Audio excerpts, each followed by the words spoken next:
ये आजकल OTT platforms को क्या नया चुल मचा हुआ है पता नहीं। कोई भी लैंग्वेज हो, चाहे हिंदी हो, बंगाली हो, कोई भी लैंग्वेज हो, हर सीरीज जब वो स्ट्रीम करना शुरू करते हैं तो जहां जाके वो स्टोरी बिल्डअप लेती है, जहां से आपको असली मजा आना शुरू होता है, वहां जाके वो खत्म कर देते हैं और अगला पार्ट आएगा 2 महीने बाद, 3 महीने बाद, और कुछ के लिए तो पता भी नहीं होता कि कब आएगा। फिलहाल के लिए तो हम जितना रिलीज हुआ है उतने पे ही बात कर लेते हैं। मैं बात कर रहा हूँ सोनी लिव पे आई नई series scam 2003 the Telgi story की। तो कैसी लगी ये आधी अधूरी सीरीज, क्या ये सीरीज आपको अपना टाइम इन्वेस्ट करके देखना चाहिए, सब बताऊंगा इस वीडियो में। और ये है एनिमेटेड रिव्यू। क्या नाम था?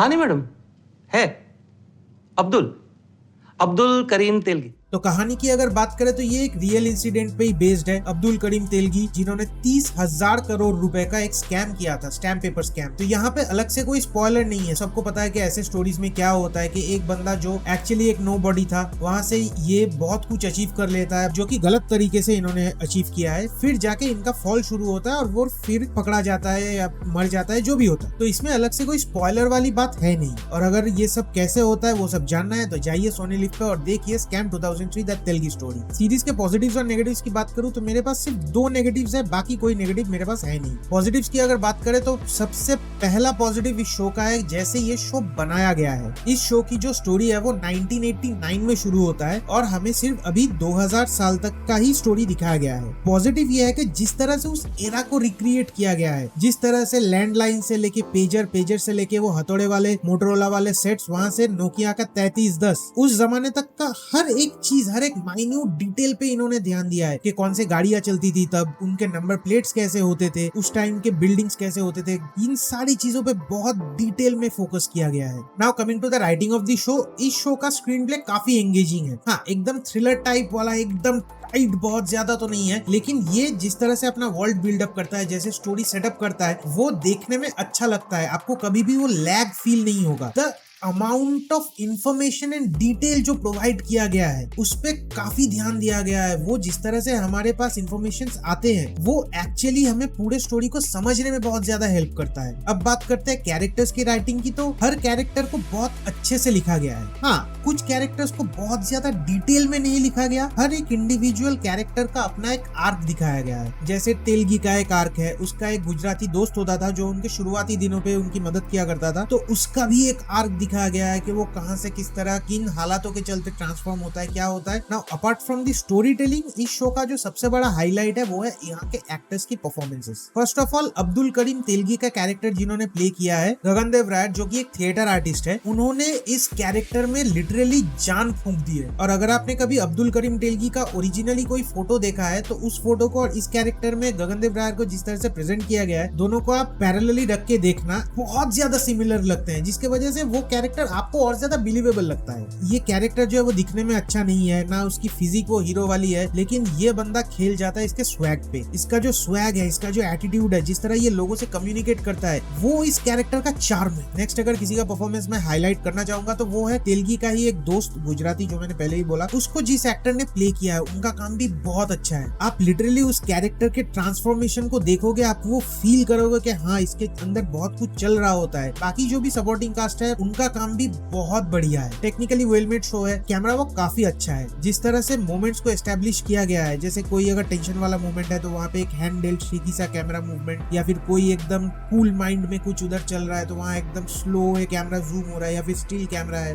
वहाँ पे वो जिस तरह से चीजों को एस्टेब्लिश किया गया है, उस सीन के मूड को जिस तरह से कैमरा के थ्रू एस्टेब्लिश किया गया है, वो काफी अच्छा है। और कैमरा वर्क को उतना ही इक्वली कॉम्प्लीमेंट करता है यहाँ पे एक बढ़िया लाइटिंग। शुरुआती दिनों में जब ये कैरेक्टर एक स्लम में रहता था, बहुत ज्यादा एक गरीबी में था, तो वहाँ पे एक डार्क सा एटमॉस्फेयर वहाँ पे दिखाया गया है, लेकिन जिस तरह से ये ऊंचाइयों को छूता है तो वैसे ही उसका जो सराउंडिंग्स है वो काफी उस तरह से ब्राइट होना शुरू हो जाता है। ये मेरा ऑब्जर्वेशन है, आपको कोई दूसरी चीज फील हो सकती है, बट ये मेरा ऑब्जर्वेशन है। और जो मैंने पहले भी कहा कि सेट डिजाइनिंग, जिस तरह से इस पूरे प्रोडक्शन को डिजाइन किया गया है, जिस तरह से वो 1980 से लेके 2000 तक का जो एरा इन्होंने दिखाया, वो जिस तरह से रिक्रिएट किया गया है, वो बहुत बहुत अच्छा है। और अगर म्यूजिक की बात करें तो स्कैम 1992 वाला जो म्यूजिक है वही यहाँ पे यूज किया गया है एज एन इंट्रो, लेकिन जिस तरह से उस इंट्रो के विजुअल्स को डिजाइन किया गया है वो कहीं ना कहीं मुझे 19 1992 वाले सीरीज से इस वाले सीरीज में ज्यादा अच्छा लगा। और बीजीएम की बात करें तो काफी हद तक पुराने बीजीएम ही यहाँ पे यूज किए गए हैं, लेकिन जैसा भी है अच्छा लगता है देखने में। वो जो बीजीएम है वो एक्चुअली सीन को एलिवेट करता है। अब अगर नेगेटिव्स की बात करें तो पहला नेगेटिव जो मुझे लगता है कि यहाँ पे ना बहुत सारी चीजें बस सरफेस लेवल पे दिखाया गया है। जैसे तेलगी पहले फल बेचता था, वहां से वो मुंबई तो आया, लेकिन वहां से वो गल्फ गया और फिर डायरेक्टली वो जाली मार्कशीट बेचना शुरू कर देता है। तो वो transformation out of nowhere suddenly आ जाता है। तो वहां पे एटलीस्ट अगर थोड़ा हमें दिखाया जाता है कि वो कैसे वो गल्फ से वापस आता है, क्या करता है, किस तरह इस लाइन में जाता है, तो वो ज्यादा इंफॉर्मेटिव होता,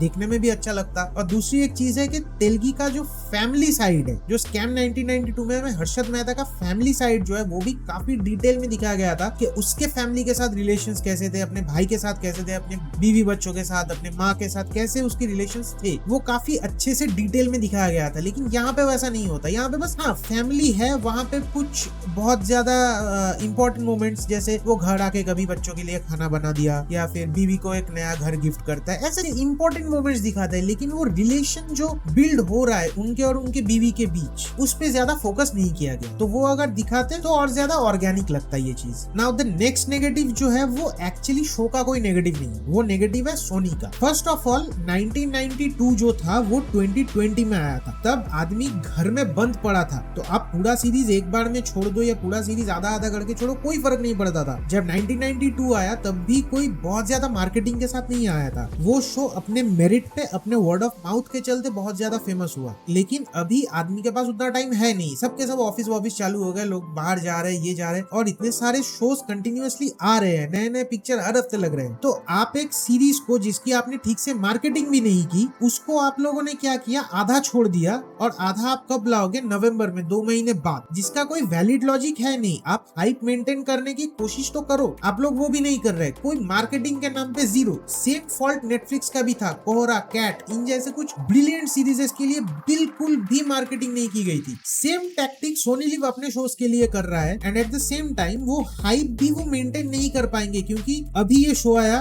1 तारीख को, 7 तारीख को जवान है, फिर आगे जाके अक्टूबर में बहुत सारे मूवीज एंड शोज रिलीज होने वाले हैं। तो कहीं ना कहीं इस शो का वो हाइप रहेगा ही नहीं। तो ये इतना ब्रिलियंटली मेड शो, ये बहुत ज्यादा अच्छा परफॉर्म करने की पोटेंशियल रखने वाला शो, सिर्फ मेकर्स की गलती के वजह से शायद एक अंडर परफॉर्म शो होके रह जाए। आज से 1 साल बाद जब यूट्यूब पे लोग वीडियोस बनाएंगे 5 अंडररेटेड शोज, वहां पे इस शो का शायद नाम आएगा, जो कि एक्चुअली नहीं आना चाहिए था। सिर्फ मेकर्स की बेवकूफी की वजह से वो आएगा। तो इन नटशेल मैं बस ये कहूंगा कि स्कैम 2003 एक मस्ट वॉच शो है। आप भूल के भी ये शो मिस मत करना। अब ये आप पे है, आप अभी आधा देखोगे, नवंबर में आधा देखोगे, या फिर पूरा शो नवंबर में आने के बाद एक बार में देखोगे। बट ये शो मैं 110% रेकमेंड करता हूँ कि आप ये शो देखो, आपका टाइम एंड मनी वेस्ट नहीं होगा। Brilliant writing, brilliant story telling, brilliant performances, और क्या चाहिए एक शो को एंजॉय करने के लिए। और हंसल मेहता के शोज जो होते हैं वो काफी डिटेल रिसर्च शो होते हैं। तो यहाँ पे भी आपको बहुत ज्यादा डिटेल्स देखने को मिलेंगे, किस तरह से ये स्कैम हुआ, इस बंदे ने कहां से शुरुआत की और कैसे कैसे लूप होल्स ढूंढ के कहां से इन्होंने ये पूरा स्कैम एग्जीक्यूट किया। हर एक चीज डिटेल में दिखाया गया है। तो आप ये शो जरूर देखना, आपको बहुत मजा आएगा। एंड स्पेशली फॉर गगन देव राय, इस बंदे ने जिस तरह से तेलगी को परफॉर्म किया है ना, जबरदस्त। इस कैरेक्टर का अच्छाई, इस कैरेक्टर की बुराई, इस कैरेक्टर का जो एक कनिंग मेंटालिटी, उस चीज को बहुत अच्छी तरह से इन्होंने स्क्रीन पे एक्ट आउट किया है। और रही बात ये शो आप फैमिली के साथ देख सकते हो या नहीं, हाँ आप देख सकते हो। गाली गलौच है बट कोई भी ऐसी न्यूडिटी या ऑब्सीन मोमेंट नहीं है। तो ऑन दैट नोट हम ये वीडियो यहीं पे रैप अप करेंगे। अगर ये वीडियो आपको अच्छा लगा तो लाइक कीजिए, अपने फ्रेंड्स एंड फैमिली के साथ ये वीडियो शेयर कीजिए। अगर ये शो आपने देखा है तो आपको कैसा लगा वो मुझे कमेंट्स में बताइए। और आपको क्या सच में लगता है कि 2 महीने बाद जब इस शो का सेकंड पार्ट रिलीज होगा और बीच में इतने सारे अच्छे अच्छे मूवीज, इतने बड़े अच्छे अच्छे सीरीजेस आने वाले हैं हर एक अलग अलग OTT प्लेटफॉर्म में, तो इन सब चीजों के आते हुए क्या इस शो की हाइप मेंटेन हो पाएगी? मैं आपके थॉट्स कमेंट में जरूर जानना चाहूंगा। और अगर आपने पहले भी वीडियो मेरा देखा है और सब्सक्राइब नहीं किया तो ऐसा स्कैम मेरे साथ मत करना। और अगर आप चैनल पे नए हैं तो जरूर उस रेड वाले सब्सक्राइब बटन को दबाइए। Thank you, bye bye.